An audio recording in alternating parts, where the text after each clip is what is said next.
तो निर्जरानुप्रेक्षा में क्या है? लोहे या सोने का पिंजरा, पिंजरा ही कहलावे। पाप पुण्य दोनों बंधन है, तीर्थंकर बतलावे।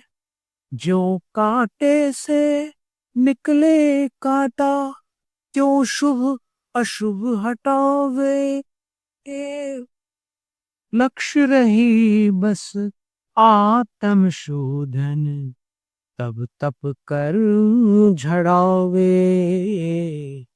तब तप कर झड़ावे। लोहे का पिंजरा हो या सोने का पिंजरा हो, पिंजरा पिंजरा है। तीर्थंकर भगवान ने बताया है कि पाप और पुण्य दोनों बंधन, कम खैण हो नेव निवाण, पुण्यम बिजो समिच्छरी, संसारो तेण ईहिदु हुदी। पुण्यन सुगई हेदु, पुण्य खैणेव निवाण।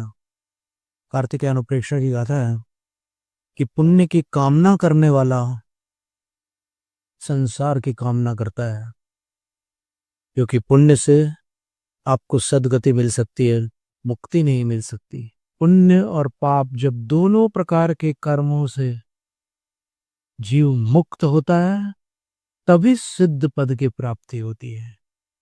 इसलिए तुम ये ध्यान रखना, पुण्य सुई है और पाप कांटा है, या फिर दोनों ही कांटे हैं समझ लो। मान लो सुई अनुपलब्ध है कहीं, तो एक कांटे से दूसरे कांटे को निकाला जाता है।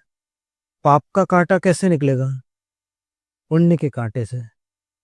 लेकिन लक्ष्य अपना क्या रहेगा? सिद्धत्व। पाप से बचने के लिए पुण्य आवश्यक है, लेकिन मोक्ष जाने के लिए ध्यान आवश्यक है।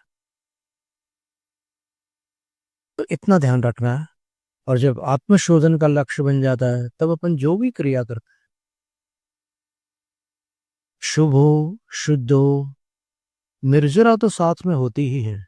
कुछ निर्जरा उस प्रवृत्ति में जितनी निवृत्ति छुपी हुई है, उसके माध्यम से होती है। तप कर रहे हैं, और तप अनेक प्रकार के हैं। रस परित्याग भी एक तप है।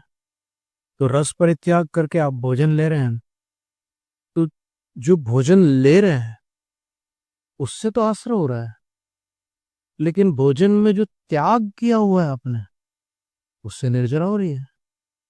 क्यों? क्योंकि त्याग से आप अपनी इच्छा पर विजय प्राप्त कर रहे हैं, और जैसे इच्छा पर विजय होती है तो कषाय पर विजय होती है, और कषाय पर विजय होती है तो कर्म झड़ने लगते हैं। तो ये सारी बातें हैं।